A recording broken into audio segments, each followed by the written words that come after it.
the first rule of sparring, aka the categorical imperative of grappling.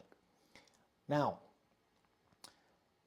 how should you approach a training session? How should you approach specifically the sparring part of a training session? It can be that open mat or just a normal training session. How do you do that? Well, I understand that especially for a beginner, there is a huge desire, there's a huge drive, there's a huge pressure to treat every sparring session as if they were the last one, okay? As if, the world were to end tomorrow, as it were. Now, my recommendation is that you should treat every sparring session, every round, as if it were a game, as if you were granted the chance to play a game with this person. And now the question is, well, what is the very first goal of every game? What is the end goal of every game? Well, you might think that the end goal of a game is to win and lose. Win, not lose, rather. But rather, the end goal of every game is to play so that you're going to get invited to the next game. And so, how do you approach a role with this idea in mind? Well, think about that. Think about, well, how can I play with this person so that this person is going to want to invite me to play again tomorrow?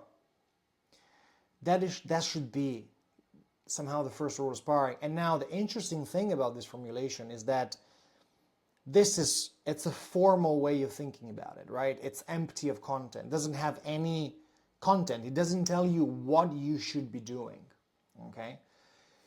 And the reason why it doesn't tell you what, as in practically what you should be doing, is because the reality of sparring is that it will change from person to person. So the rules of engagement that will allow you to get invited to play will vary from training partner to training partner. So if you're training with a super young, super aggressive, competitive, 20 years old, then, well, the way in which you have to play for this person to invite you again tomorrow, well, it's going to be one thing. It's going to be very submission oriented. It's going to be very explosive. It's going to be very, counting advantages and whatnot, right? But if you're playing with, a 55 years old person that trains twice a week just for fun, just to sort of for the social aspect and to sort of a recreational aspect of jiu-jitsu, then the rules of engagement, the rules of the game, the way in which you're going to play the game so that this 55 years old person is going to want to invite you to play again tomorrow, well, they will be very different one day, and they will be having a much more, playful attitude, maybe giving away points, maybe fighting your way out of that position, maybe let them take top position, maybe don't, squeeze their living hell out of them. And obviously, it's your responsibility as a grown-up grappler, even though you're a beginner, to understand what are the game you're playing, right? What is this person expecting from you? What are the conditions of the game under which this person is going to want to invite you to play again tomorrow? Because if there's a mismatch in the rules of engagement, well, this person's not going to want to invite you to play again tomorrow. And so if you train with a 22 years old super aggressive competitor in a sort of a very shallow and distracted way, then this person's going to say, you know what, I don't want to train with this guy anymore. Great, you just lost a training partner.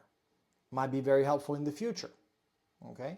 And vice versa. You go 100% with the guy that is half your size or whatever, or twice your age, or has some sort of mobility problem, and you go 100% and you just smash him. Again, you just lost a training partner.